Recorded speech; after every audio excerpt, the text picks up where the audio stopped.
Hey, Rick Sayes here. Welcome to another episode of the Outdoor Biz Podcast, where I hope to provide entertaining conversations with retailers, brand managers, athletes, executives, and others in the outdoor biz to get their stories, tips, strategies, productivity tricks, and ideas that you can apply and take your career or business to the next level. Today's podcast is brought to you by Audible. I've used Audible for many years now. I'm on the road a lot, and Audible allows me to enjoy the great books I discover or are recommended by friends. Get a free audiobook download and 30-day free trial at www.audibletrial.com/theoutdoorbizpodcast. There are over 180,000 titles to choose from for your iPhone, Android, Kindle, or MP3 player. Start your 30-day free trial with Audible today. Hey guys, this episode is with my good friend, Bishop legend and renowned climber Don Lauria. Don is a retired engineer, lives here in Bishop, and is the editor and CFO for the Bardini Foundation. Don founded one of the first outdoor stores in Southern California, Westridge. He has a prolific rock climbing career and made the third ascent of the Dihedral Wall in 1967, the second ascent of the North America Wall in 1968, and the second ascent of the Wall of the Early Morning Light in 1971. In this episode, we talk about his store, Westridge, and Don also tells us his favorite Norman Clyde story, which is a real treat. If you don't know Norman Clyde, another Bishop legend, I encourage you to Google him. Welcome to the show, Don. Great to have you on. Thank you for asking me. Yeah, good to chat with you here. And we're sitting in Don's kitchen here in Bishop, California on a blustery day. I thought it was going to be colder today than it is. Yeah, it's sort of warmed up a little, but I haven't been outside, so I don't know. Yeah, it's really warm. Let's start out with your first exposure to the outdoors. You've got a world-renowned climbing history, and you've got a bunch of first ascents and things. How did you first get into the outdoor industry, outdoor business, climbing, camping, hiking? I was an engineer at North American Aviation back in the 60s, early 60s, late 50s, and an engineer, a colleague of mine, asked me if I'd like to go backpacking, and I'd never been backpacking. I didn't even know what the word really meant, and I'd never been in the Sierra, and that's where he wanted to go. And so I went, and I didn't own any equipment. Wow. I didn't have a pack, and there weren't any packs back in, this is 1957. So there wasn't much available, yeah. Well, Kelty certainly weren't available, and so I made my first pack frame out of wood. Really? The guy that asked me to go was an engineer, and he had already designed a wooden pack frame, and he gave me the plans, and I just went home and cut it out and put it together and bought a... What'd you use for the sack, for the bag? I was just going to say, I went to an Army surplus store and found some kind of a canvas bag that sort of fit the frame and just sort of nailed it on. And you came up to the Sierra? And went up to Big Pine Creek, Third Lake, and spent the weekend, and really enjoyed myself. So much so that I went again the next summer. I only get 2 weeks off every summer for vacation, and so anyway, I went the second year, 1958, and then I didn't go again. Wow. Until 1961. 3 years went by before I ever went back in the backcountry. I hadn't only been twice. Wow, that's amazing. Up to then. Twice up to then. And then you kind of just went back to work and let it lie and didn't do anything for a while? I hadn't been for 3 years, and I thought, hey, that was a lot of fun. I'd like to do that again. And I had gone the previous time with my brother-in-law, and so I asked him again. He said, sure, I'll go. And so we went back up again, and we camped right below Bishop Pass out of Bishop here, and I saw this mountain, Mount Agassiz, sitting up there over the pass, and it looked very interesting to me. So when I got back home, I went to the only retail outlet in Los Angeles. There were only two that handled that sort of gear, mountaineering stuff, and I was looking for a guidebook to the Sierra. And I didn't want to drive all the way to La Cañada to the sports chalet, so I went to Jonas Ski Chalet in Inglewood, and he had a guide to the Sierra, and I got the guide and read how to climb Mount Agassiz, talked my brother-in-law into going back to climb it that year, 1961. Wow. And we did. And that was my third trip into the Sierra, actually my fourth. And that was, we climbed the peak, and it was so amazing and so enlightening to me that I took a lot of slides. I had previously taken a Brownie black and white camera into the backcountry and took some really lousy black and white pictures. And Right. so I borrowed a Kodak Retina 3 from one of the engineers at North American and took color slides on this trip to climb Agassiz. And when I came back, the custom at North American was to pass your slides around, let people know what you did on your vacation. So I passed mine around. This one fella came back with the slides. He says, "Hey, I got a friend over in the computer department that's sort of a mountaineer. He'd really like to see these slides." And I said, "Sure, take them over there." So he left, and he came back about 10 minutes later, and he's got this guy with him, a guy named John Hansen, that worked in the computer department. And Hansen was a engineering physicist, but he'd been working in the computer department, but he was from New York, and he'd only been out in California a very brief time, and he was a Bulgarian from the Gunks in New York, a rock climber. So he's trying to talk me into going rock climbing right away. He says, "You got to get into rock climbing, man." Right. And I said, "No, I'm not interested in that kind of stuff. I'm afraid of heights, and I'm not interested." And he just wouldn't take no for an answer. He said, "You got to go out to Stony Point and boulder with me," and that's out in Chatsworth down in L.A. And I hesitated and hemmed and hawed, but he wouldn't let up. And so I finally said, "Okay, I'll go." And I went out to Stony Point that Sunday, and that changed my whole life. I became a rock climber that day and never stopped after that. The rest is history. Yeah. So you got into climbing, never looked back. What was your first outdoor job?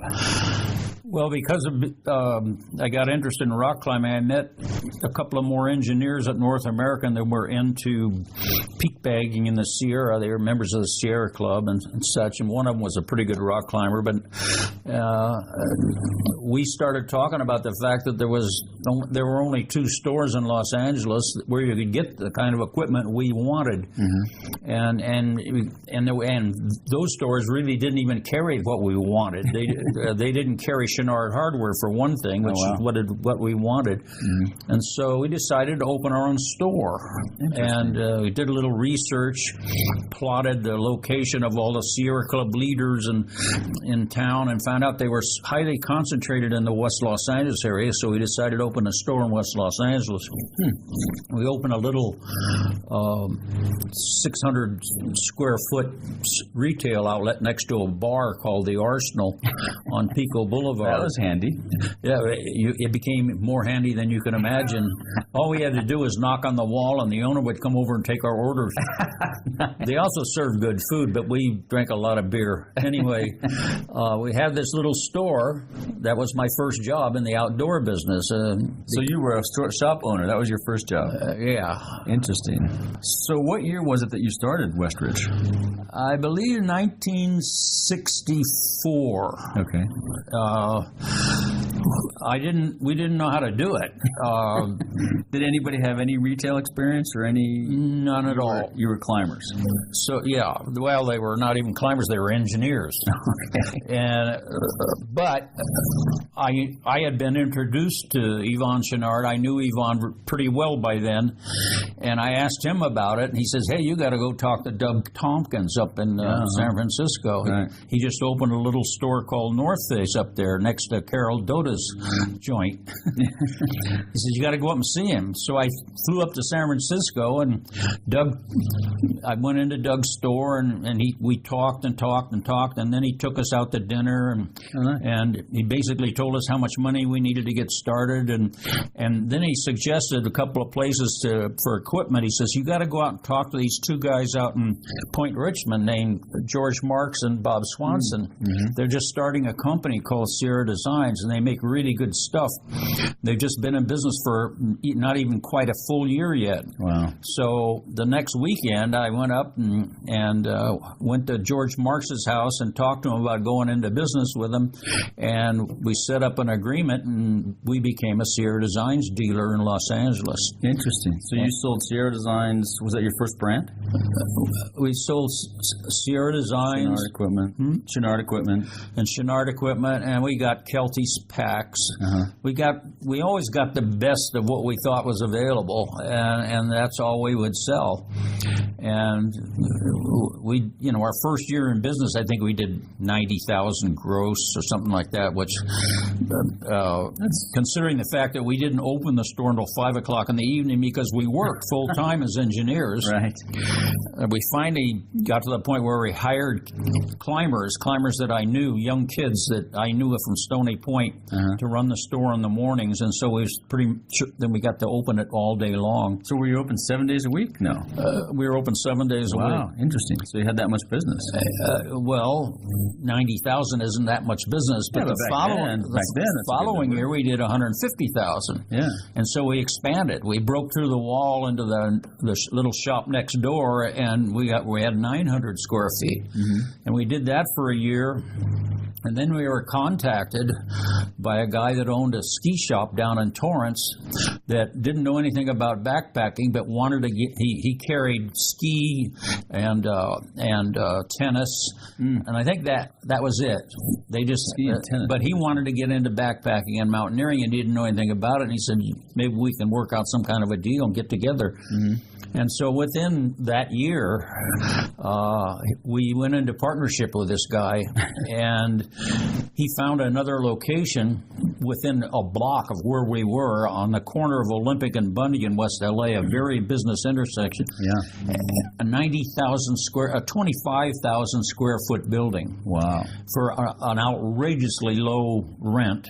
And so we moved in 1969. We opened it up, and our first year in business, we grossed $1 million. Wow. But that was the last year we grossed $1 million.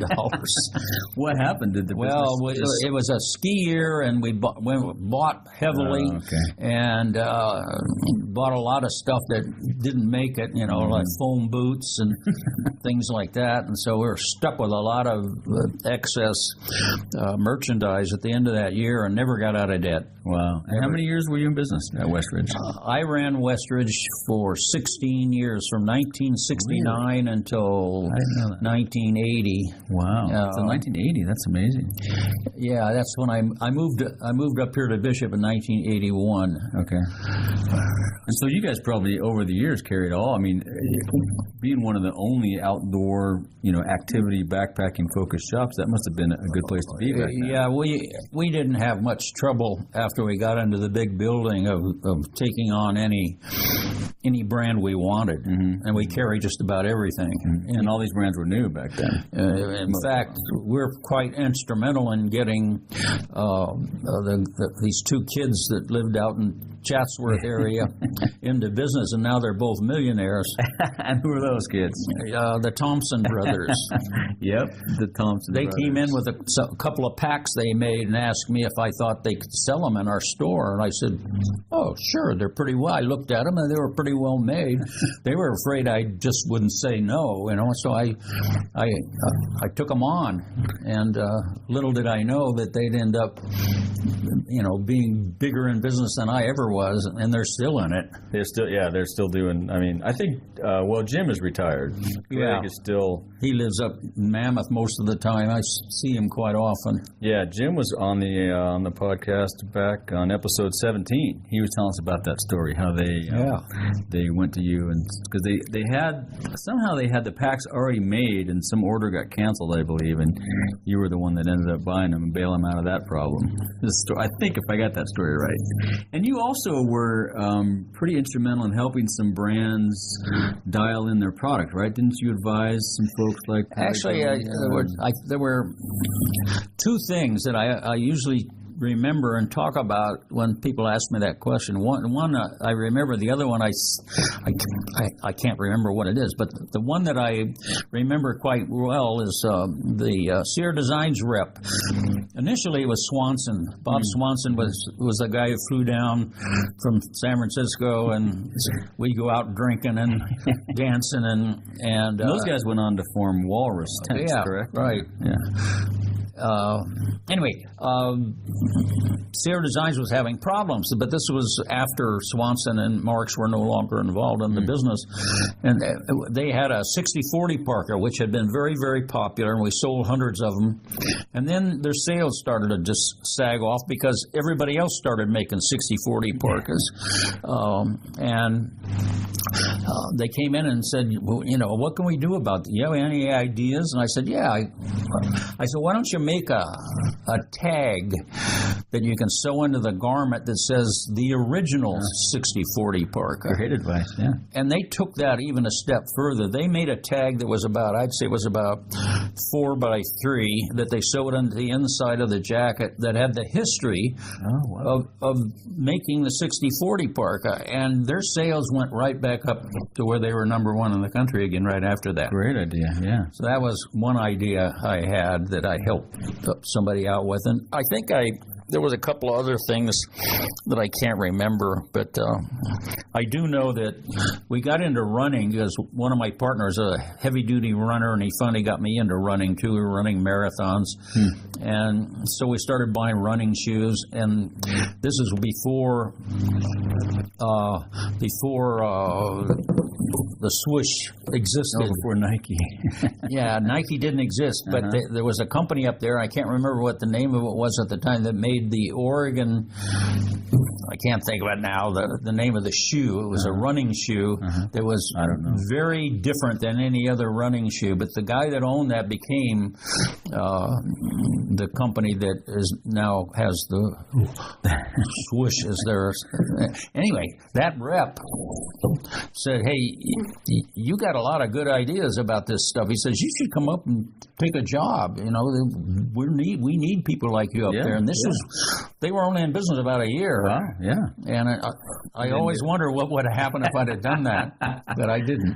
We'd probably be sitting here in Bishop, but in a different house. Right.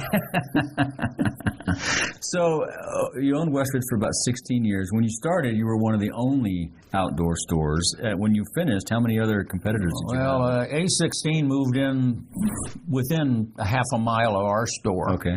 And I felt that they weren't going to be any problem at all. There was a relatively small store. We could have fit their whole store in our store twice. That was the Valley store? 3 times, yeah. And then Co-op opened, REI opened down on Carson. I mean, that was so far away, I thought, they're not going to, affect us that bad either. Right. And they didn't. But because we were having financial problems the whole time, I mean, I was on the phone all the time, every day, talking to people that wanted money. And I had to keep a lot of people happy for 16 years because we never got out of debt the whole time. That's too bad. That's tough, yeah. And then you came up to Bishop and you started teaching computer science classes up here? Is that right? Yeah, I came up here. Actually, in 1978, so my last 3 years at Westridge, I bought a Radio Shack Model 1 computer and started programming it. And I programmed all of our bookkeeping and accounting programs and our merchandise control. And I got all that stuff on computer, and I was the only one that even knew how to work a computer. So I had to do all that work. I had to input all the data and, back then. cut out all the results. Anyway, with that experience, when I came up to Bishop, I thought I would bring that computer up here and make a living with it as a computer consultant, and providing these services like word processing and accounting and bookkeeping and I sent out 500 brochures that I spent a lot of money producing. And those 500 brochures to every town, every business in Bishop, and every church, every organization, every doctor, every lawyer. Wow. And I got 6 replies out of 500. 6 out of 500. That's not a very good return. But three of those people became customers, but they weren't enough to keep me alive. So I within 3 months after working in carpentry during the summer, I decided I got to find another job, and there was an ad in the paper for an electronics instructor at the high school, and so I applied for it and got the job. And within 2 years, I converted electronics into computers. But see, there weren't any computers. The Model 3. I had 2 Model 3 Radio Shacks that I had bought, and I used those in my classroom to start my students with, because the only other computer in the school was one, a Mac that one of the math teachers had. Did you ever build a computer? You must have built. Do what? Build a computer? Your own computer? The first computer I owned, I built. It was I can't remember the name of it now, the name of the company, but they put out kits. Okay. And you had to input the data by keying in 1 bit at a time by flipping a switch. Right. And there was like eight switches, and depending on the combination of those 8 bits, you put in 1 piece of information, 1 byte, and that was it. 1 byte at a time. It took forever to input data, and I don't even remember how we interpreted the results. But So you've got a world-renowned climbing background we know about and have read about. What was your first climbing experience? My first rock climbing experience? Yeah. Well, my first one was right after showing those slides. I went out to Stony Point with John Hansen and spent the whole, I think it was a Sunday, the whole day out at Stony, and I was stoked when I finished that. And he took me back to his apartment and handed me a stack of classic mountaineering books written by French climbers and American climbers, and filled me with Gewürztraminer. And when I got back home, my wife said, I got home at 10 o'clock at night, and I'd left before dawn. Right. And she said, where have you been? And I said, I was out at Stony Point. I told you that's where I was going. And I guess what? I'm going again next Sunday. And I never stopped going. And I moved my family from East Anaheim, which is where I lived then, into Canoga Park, which was right next to Stony Point. Wow. The next year. Wow. And when was your first trip to Yosemite? My first trip to Yosemite was in 1962, Memorial Day. Went in and climbed Higher Cathedral Spire. Spent the night on the summit. Wow, nice. Weren't prepared for that. A little cold. That was it. And when I drove into, I had never been to Yosemite in my life. So that was. You're an East Coast boy, right? You grew up in the East Coast, right? And came out here and when you were young. I was born in Connecticut, but my folks moved out here when I was 3. Oh, okay. And I lived in the Los Angeles area my whole life. Okay. But I had never been to Yosemite.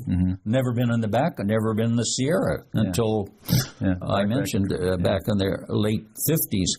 So Yosemite must have just had you hooked when I came out of that tunnel, that Wawona tunnel, and looked up at El Capitan, I thought, oh my God, you mean people climb things like that?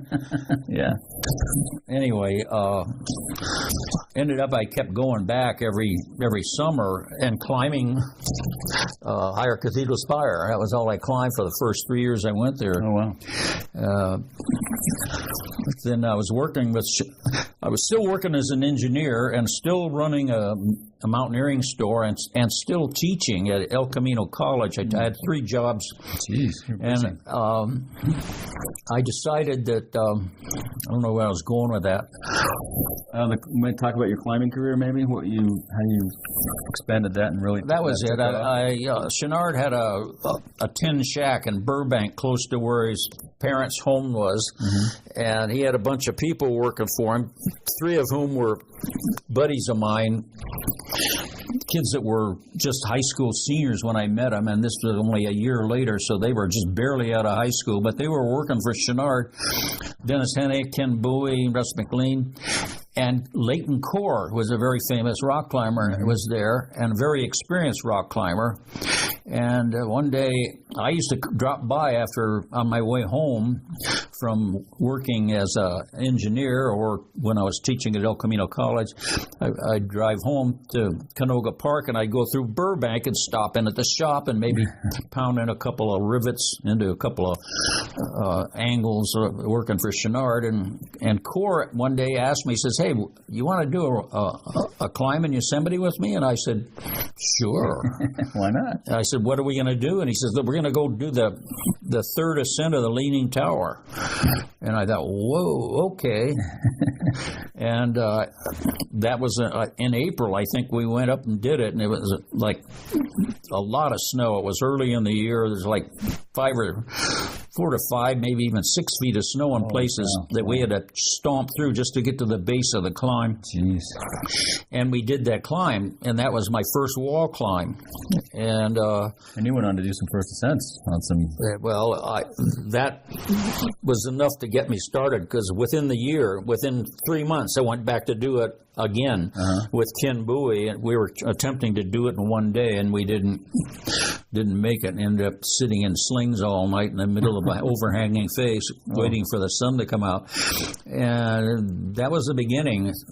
After climbing the Leaning Tower twice, I thought, well, I'm going to, start climbing some walls around here. So I eventually, I think within a year, I climbed the northwest face of Half Dome. And then after that, I decided, well, I guess I better climb El Cap. So Ken Bowie and I did the 8th ascent of the nose on El Cap in 1966, I think, or 67. The heyday. And then next year, I did the 3rd ascent of the dihedral wall with Dennis Hennick. And then we felt, well, if we can do those big walls, what's the next step? And we thought, well, the hardest rock climb in the world at the time was considered to be the North American Wall in Yosemite on El Capitan. So the next year, we went up on the NA wall and did the 2nd ascent. Awesome. And that made us big-time climbers. Yeah. Popular. Yeah. That's awesome. So that's my story. And you've done a lot of other outdoor. I mean, I know we've been on some river trips together. You were a big cyclist. Did a lot of bicycling. Well, did you do the Death Valley to Whitney bike ride frequently? My partner, one of the partners that I had originally at Westridge, was a heavy-duty runner, and he got me into running, but he was also a pretty strong bicyclist, and I had ridden a bicycle in my lifetime, but I wasn't into long rides or anything, and he got me started in riding these century rides, 100 miles a day, and one time I even did a 200 miles in a day, a double century out of Los Angeles, and then when I moved to Bishop, I was only up here 2 years, and one of my neighbors was a bicyclist, and I was still riding my bike occasionally, and he said, "Hey, I see you ride a bike." He says, "You ought to get in this bicycle race every year that we do." And I said, "What's that?" And he says, "It's Death Valley to Mount Whitney bicycle race, a 2-day race." He said, "It's a lot of fun. You should do it." So I did it. Yeah. I can't remember the year. Anyway, 83 was the first year I rode in it. Okay. And then I rode in it every year after that for 19 consecutive years until they discontinued the race. Why did they stop it? Why did they stop it? Their story, the Chamber of Commerce story, was that the Highway Patrol was tired of patrolling it, and there's dangerous roads coming out of Panamint Valley. Yeah. They just thought there was just bound to be somebody killed eventually, and they just didn't want to do it anymore. And they started charging the Chamber of Commerce more and more money to patrol it. So that pretty soon it became not profitable for the Chamber of Commerce and Lone Pine, so they quit having it. So you've done, you've opened a retail store. You've hired a bunch of folks in your retail store that have got on to outdoor careers, very famous outdoor people. You've known a lot of the pioneers in the outdoor industry. Do you have any advice for anybody wanting to get into the outdoor industry these days? Advice for someone getting into the business now, or to grow their career? I wouldn't even know where to start now. You still know. You're close enough to some of the folks. Well, as a matter of fact, Wheeler and Wilson used to come down to Westridge from Bishop. Yeah. They had a shoe repair shop up here, and they come down and wanted to put some signs up saying that they repaired climbing shoes, and I let them do that.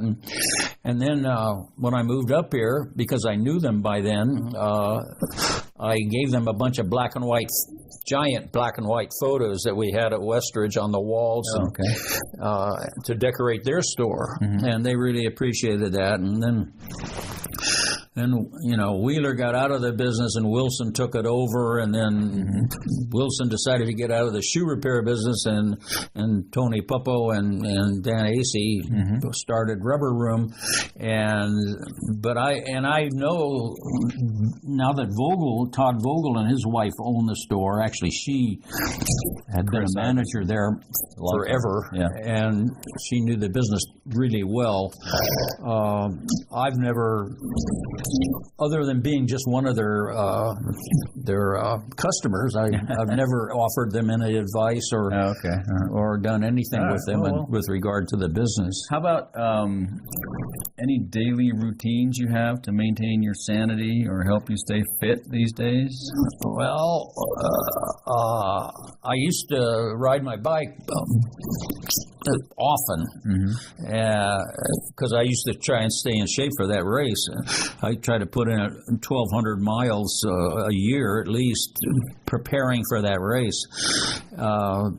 And of course, I backpack and climb as much as I possibly could. You've done something regularly, I worked, I worked as a mountain guide every summer, and that kept me in pretty good shape.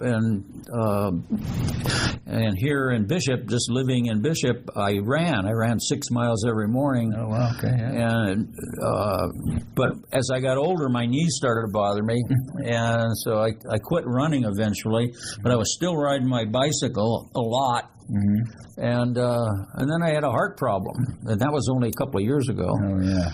And since then I haven't done a thing. Oh wow. Well, that's and I'm not sure how much I'm going to get back into it. I'm certainly going to. In fact, I was just getting ready to take the dog out for a walk. There you go. Well, walking is a good thing to do. Yeah, you got to start back slow, as we both know. So right now I not a lot. I don't know how I'm going to stay in shape. Do you? Well, you're still pretty active, though. I mean, you walk. You don't just sit in the chair. I've been around you. I've been pretty much sitting in a chair for about the last 3 months. I haven't really done that much walking. I've tried to take some hikes up in the Sierra. I don't get very far, and I don't go very far, very fast. But I'm certainly going to keep trying to go farther and farther and get back into it, because I can't see staying in Bishop if I can't get into the mountains. We all have to get into the mountains. Do you have any favorite outdoor books that you must over the years? Or do you give books as gifts very often? Christmas gifts, birthday gifts, holiday gifts? Do you give books? Do I give them to people? Yeah.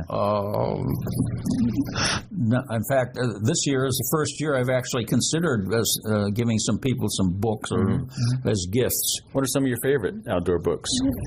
With regard to outdoor climbing, backpacking. See, I don't read fiction anymore. I mean, I probably did when I was much younger, but I read just history. Okay. What are some of your favorite history books? Either the latest book, Joe Kelsey just put out a new book on his experiences in the Wind River Range. I just read that book. It's a brand new book. Mm-hmm. Alan Steck just finished a biography, which I'm in the process of reading right now. Mm-hmm. And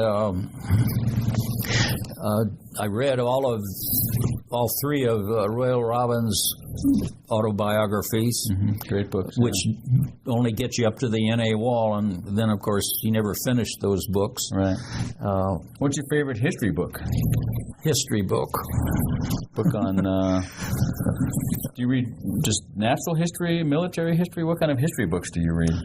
I'm really not, as you can see, if you're looking back, books all over a jillion books on the wall, and I could go over and pull some off, but I can't remember which ones in particular.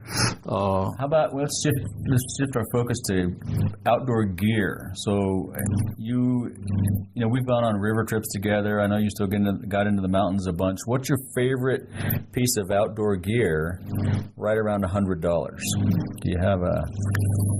I probably a rope. Okay, that's a good one. Yeah. I bought a lot of ropes in my day. That's a good one. Yeah. Anything else you want to tell the audience? If I could think of something, I would, but I don't. How can people get in touch with you if they wanted to reach out and say hi or? Well, I have a website, and I have an email address, Don at Bardini, BARDINI.org. Okay, we'll link to that, and we'll link to the Bardini Foundation website. Right, sure. Yeah. Right. Which we didn't talk about the Bardini Foundation, but Alan was pretty much one of the best known and well known guides in the United States, and used to deal with a lot of the producers of equipment. He had a lot of sponsors. Yeah, Sierra Designs being a major one. Now, I worked for him as his bookkeeper and CPA, and as an assistant guide every year that I knew him when he was in Bishop. Yeah, and that's how we met. We met when we went on the Green River, I believe. That's right. My first river trip was the Green River. We made a river guide out of you. Well, sort of. I went on a lot of rivers after that. Yes, I just recently this year sold my raft. Yeah. Well, we'll link to the Bardini Foundation website. We'll publish your email so people can reach out to you. And you just finished posting something on Super Topo, right? You wrote up a... Yeah, in fact, I got a printout of it right over my shoulder here. It's 60 pages. Wow.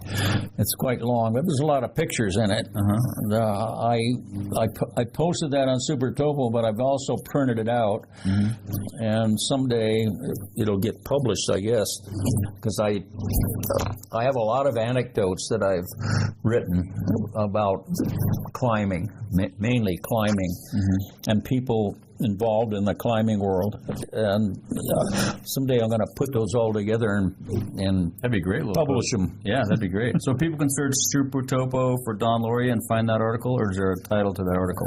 Yeah, there's the one I just published is the 1975 Karakoram expedition. Okay. We'll link to that. And that's the one that actually a lot of people have commented on it, and they really appreciated it. It's quite long with a lot of pictures, and I guess a lot of people found it interesting. I bet it would be interesting. Yeah, you were on the forefront of a lot of history in the climbing world. So I want to hear your favorite Norman Clyde story. I know I've heard it before around a campfire or something, but I want the audience to hear it. Well, actually, it is my favorite Norman Clyde story, but it was also Norman Clyde's favorite Norman Clyde story. Okay. Which makes it sort of interesting. Did you meet him? Never met him. You didn't? I thought you had. Oh. Well, I met him during this story, but it was as you'll know, but I tell you the story. It all started in 1958. Okay. It was on my second backpack trip. I'd never been on this. My second time in the Sierra. My brother-in-law and I decided to go back to the same spot I'd been the year before, which was up Big Pine Creek, up to Third Lake, and just camp out, maybe hike up to the Palisade Glacier. So we drive up to Big Pine. We are hiking in, and we're hiking up the trail, and there was a group of military men coming down the trail carrying a litter. There's about 8 of them, 6 on the litter, and one guy behind and one guy up front. And the guy up front had sergeant stripes on. I think they were Marines, and so we stopped obviously to talk to them. And the guy says he stopped to talk to us. He said, "Are you guys going up near Third Lake?" And we said, "Yeah, that's exactly where we're going." He says, "Well, there's a guide up there camped out, and he's probably doesn't have enough food. And if you guys could share some of your food with him, we'd really appreciate it." I said, "Sure, no problem." I said, "Well, what's the story here?" And they said, "Well, obviously they were carrying a body." Oh, wow. And they explained that the guide had found the body up on in a couloir on Temple Crag, and that he had discovered the body because he heard the buzzing of flies. Well, that was sort of, we didn't need to know that. A little gruesome. So we hiked on up to Third Lake, and as we were hiking up to where we had camped the year before, this old man comes running out onto the trail with this funny-looking campaign hat on. He says, "Hey, you fellas, I want to ask you a favor." What is it? "Well, I'm expecting an airdrop to drop me some food up here today, but if he doesn't show up, I'm going to need some food. I don't have any food." And we said, "No problem. We'll share with you. We're going to be camped, right up there, just right above you." And he said, "Okay." So we hiked up, just another 50 yards and camped in the same place we camped the previous year. And it was right on the lake, and there was a rock outcrop that stuck out into the lake, and it was about 30 feet off the level of the lake. And we used to sit up there in the evenings the previous year, and we're going to sit up there again this year. And so we're making our camp, and then we hear the drone of an airplane. Oh, maybe that's that guy's, maybe that's his food drop.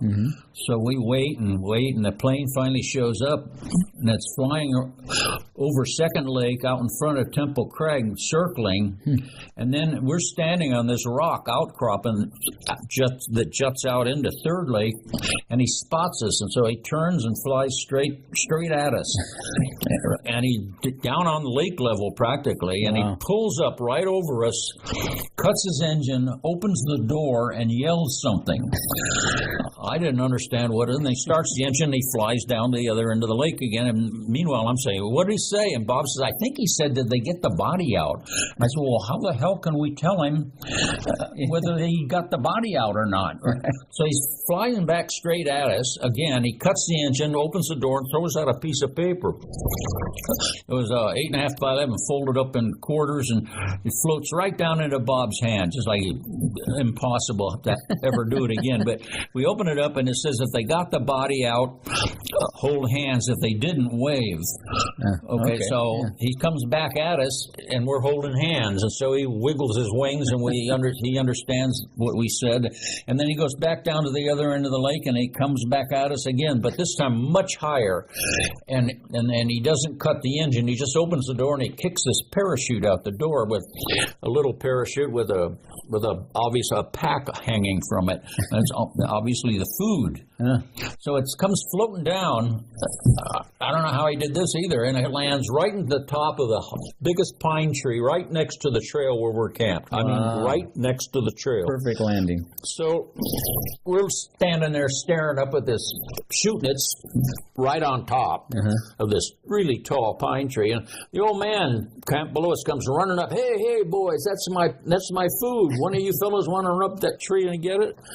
And my brother-in-law said, "Sure, I'll go up there." So my brother-in-law scrambled up the tree, but he just went up high enough to cut the shrouds to drop the pack.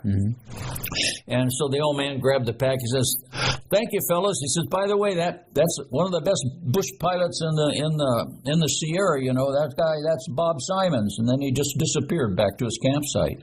So I'm standing there on the trail looking up at the parachute, and I thought, that'd be a great souvenir. So I climb the tree, and I had to climb a lot higher. And I get the parachute down, and I came down with enough pine sap on my hands to last Mickey Mantle 3 seasons. So I went to this third gathering at the third year in a row, and again stood up to tell a story. But when I got up to tell the story, I said, "I'm not going to tell my favorite Norman Clyde story tonight. I'm going to tell Norman Clyde's favorite Norman Clyde story." Excellent. So I told the story, and it was just a few months later, one of my colleagues at the high school again, a math teacher, he and his wife lived fairly close to where I lived in Bishop, and as he was walking past me going to school one day, he says, "Hey, would you mind going over to our house and helping my wife with a new computer she just got? She's having problems installing some programs." I said, "Sure, no problem." So I went over there. I walked in, and the first thing I noticed is that the living room was just plastered with photographs of airplanes. So when I'm sitting down in front of the computer and talking with her, I said, "By the way," I said, "are you a pilot or something?" She says, "No, I'm not." She says, "But my father was. He was a bush pilot here in the Sierra." And I said, "It wasn't Bob Simons, was it?" She says, "Yes." Oh, wow. And so I told her the story, and she says, "When I was 9 years old, he used to take me out on flights, and he did that a lot. He'd fly in and communicate with people on the ground by shutting off his engine and yelling at them." She says, "It used to scare the holy hell out of me." So that's my Norman Clyde story. That's awesome. Well, thanks for telling us. I appreciate that. Okay. I appreciate the time talking to you, Don. Well, Thanks. nice to talk to you. It's been fun, and I'll see you tomorrow night for Monday Night Football. You're darn right you will. All right. Okay. Thanks. All right. I hope you enjoyed that conversation with Don Lauria. You can catch up with Don by email at don@thebardinifoundation.com, and you can also check him out on Super Topo, where he's written a number of climbing tales. You'll find links to everything we discussed in the show notes at theoutdoorbizpodcast.com/episodes/059. Be sure to share your favorite episodes on the socials, and until next time, thank you so much for listening. This episode's featured advocacy group is the California Wilderness Coalition. Cal Wild is a nonprofit whose mission is to protect and restore the wildest landscapes and watersheds on California's public lands. Since 1976, Cal Wild has helped protect over 14 million acres of wilderness and 1,500 miles of wild and scenic rivers. The organization helps bridge the gap between local stewards who know their public lands intimately and the state and federal agencies that manage those lands, forming valuable partnerships at all levels. When you become a member today at the $65 family level, they'll send you a copy of Tim Palmer's book, California Glaciers, for free. Join today at calwild.org/biz.